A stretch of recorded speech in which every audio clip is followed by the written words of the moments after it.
They set a goal for 300 and landed on 224, and you were thrilled about that, right? So give it up for Stephanie, guys, as she shares about Good morning. I'm excited to share with you today, and I'm going to share with you 5 habits that will help you in promoting and maintaining directors, okay? So first we're going to start with habit number 1, which is working with your current directors to strengthen them. So how many CEOs of an organization run their organization without looking at their numbers? Very few, right? If they are successful.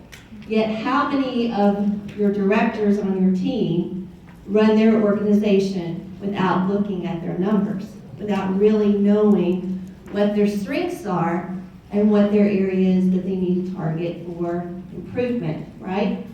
So it's your job as the leader to teach them how to do that and why it's important.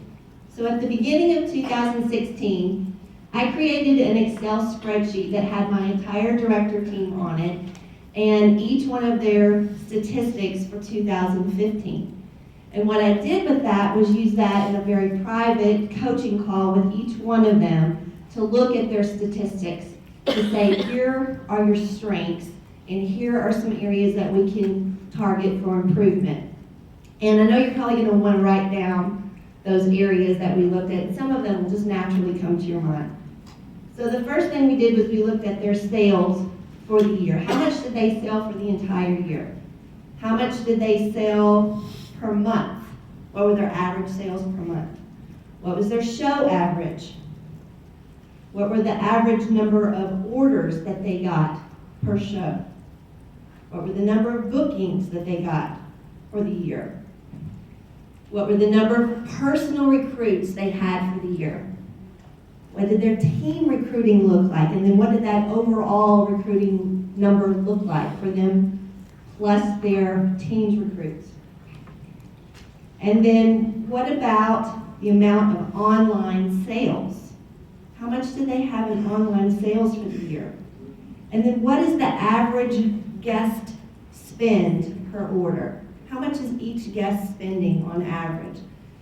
So if you're not looking at those numbers, you don't really know what your areas of opportunity are, do you? And so as a leader, we really want to help grow and strengthen our directors so that they all, and we all, are improving constantly. Because we've never arrived. We've never gotten the best we can do. We're always trying to grow and improve. So we did that one-on-one, and then what we did is at our directors meeting, I pointed out collectively to the entire group what the strengths were of each director on the team and really bragged on them in front of their peers, which I felt like was very rewarding for them to hear. You had $14,000 in online sales last year. You were the top director out of our entire team for online sales. And that really gave them some recognition, and a lot of them didn't even know those things. So that was important for them to know. And then what we did was we looked at what I think ties in very well with what we did yesterday. We were talking about how to be an inspirational leader, and what are some inspirational leader activities that we can do.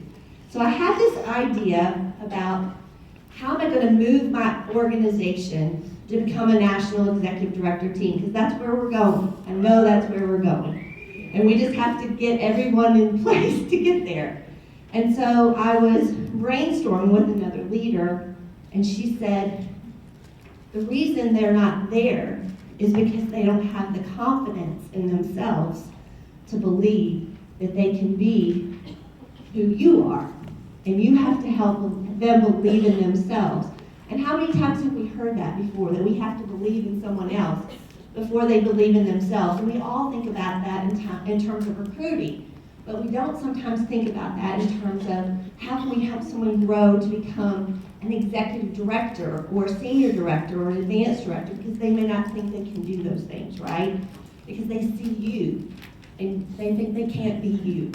And so what I did was I looked at all of those strengths of each person on the team, and I thought, how can I use those strengths to better our entire organization? how can I use those strengths to grow our entire organization? And we did a mind mapping activity. You may know what a mind mapping activity is, where you draw a circle in the middle of the page, and in the middle of the page I put organization. And around that, you put little legs that come off of it, kind of like sun rays, right? And then you have different points that come off of it. And the points were things like bookings, recruiting, sales, developing leaders, team morale, post-coaching. And then what we did was we asked each director on the team to look at her strengths and then how could she contribute to our entire organization? How could she benefit our entire organization? And so each director has committed to doing something this year based on her strengths that we targeted to grow our organization. It might be a book club, it might be an online call, it might be something they're posting on Facebook, it might be tips that they're sharing, it might be a video they're doing, but what it did was build their confidence. And by building their confidence in themselves and having a plan of targeting that over the entire year, then they become stronger in their belief of themselves as a leader. Does that make sense? And then they're more committed to the overall plan of all of us moving to whatever your role is, whether it's executive or senior executive or national or whatever that might be. So it used each person's strengths on the team. And they were excited about that. And I have a very organized director who agreed to head this up for me, which I love because I just took it and gave it to her. And she called each director on the team and said, what do you want to do? How do you want it to look? And when do you want to start? And so she's put together this entire plan that she sends to me, so I've delegated it to her. And it's amazing because they're all involved and they're all invested. Isn't that cool? I'm so excited about it. So that's one of the things that we did to strengthen our current team. Stephanie, Yes. could you scale that back for those of us that don't have that big of a group? Mhm. Would you pull in team leaders? Would you pull it? Absolutely, you can pull in team leaders. Absolutely, yes. Okay. Sure. Anyone on your team that you see as an up-and-coming leader, for example, at your team meetings, I always have people train on different topics at the meeting. I might train on one topic, but most everything else in the meeting is done by someone else that I see potential in. And it's not a director. Yes, okay? So that's the first thing that we did, was really work to strengthen our current director team. And one of the things that Judy mentioned was that we met requirements for executive director every single month in 2015. I'm very proud of that. That to me is a big accomplishment. And I like to recognize the director team for meeting requirements. And I do something very, very simple and very inexpensive, but they love it. And the company Cheryl's Cookies, they have those $5.99, they used to be $5, but they went up this year to $5.99 cookie cards. And so what I do is I send every director in our organization a cookie card when they meet requirements that month. So every one of them gets one. And they love it. And so at the end of 2015, I asked them, okay, so give me some feedback about some of the things you've done this year. Do you want to do something new? I'm open to suggestions. How do you want to be recognized? They said, don't stop the cookies. Whatever you do, don't stop the cookies. I said, okay. So it's just amazing how something so small and insignificant can mean so much because they take pictures of them and post them all over our team page and they're excited. They share them with their kids. And it just